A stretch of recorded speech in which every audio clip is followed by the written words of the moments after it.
my autobiography, what I went through. Well, the book is called Darcel, Sexy's Back, and She's Still Solid Gold. So the book helps as far as, it talks a lot of rejection. For me, I have to admit, I have been lucky through life to get the parts.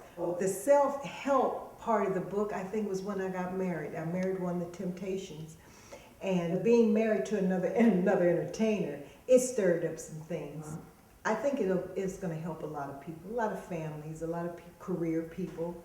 And I think it'll be out very shortly, too.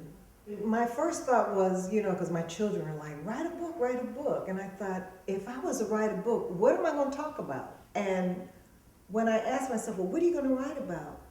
I heard that small voice say, just write what you remember. And I did. I just started writing down things I remember. Before I knew it, it was just coming up out of me. And it was like, wow, I really had something to say. Yes, the book talks about ministry. And that was a little difficult time for me because dancing was all I knew. So when it was time for ministry, I thought, well, what would I do? I just danced. Actually, the play was thought of before the book, but it seemed like the book just came, and that was our manuscript for the play.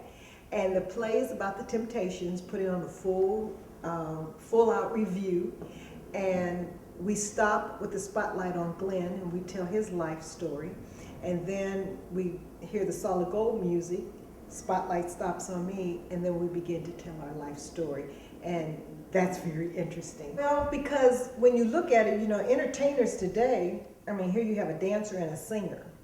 Why not tell that story? You never think about entertainers come together and you have two people that are in the business.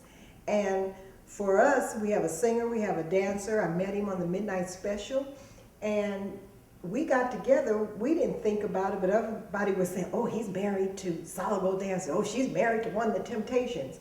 And to us, it didn't seem like a big deal, but everybody else thought it was. And so we decided to do a play called Yield Not to Temptation, because everything that glitters ain't solid gold. But within all the struggle, I'm not going to say it's all bad, but it can show you that you can go through some things, come out solid gold, and still have respect and love for one another. I tell you, if anything, the thrill I get out of all this is that these people still know me. They still wonder, what are you doing? When are you going to this? I get on the email and people are saying, when are you going to come back out? When are you this? So I said, you know what? I'm back. And I'm coming back, and I'm going to bring sexy back. People in my class, they're smiling. They're happy. I look in my class. I don't care what we're doing. I can put on old school music and they're smiling and they're happy. It makes you relate to something that you did back in the day. Well, like I said, the gentleman that saw the play said, I see this as a movie. And he went to right away to Ike and Tina type of situation. Well, I'm not going to say something that isn't true, but I think it's a good story because we have a lot of families today that need some understanding, and no, it's not a Tina Turner story, but it's a love story. It's a real story, and I think it will touch the hearts of many people. It's not so much because of how I look, it was because of what I went through. I thought it would be an encouragement for a lot of people that went through what I went through. Yeah, you're going to come out solid gold.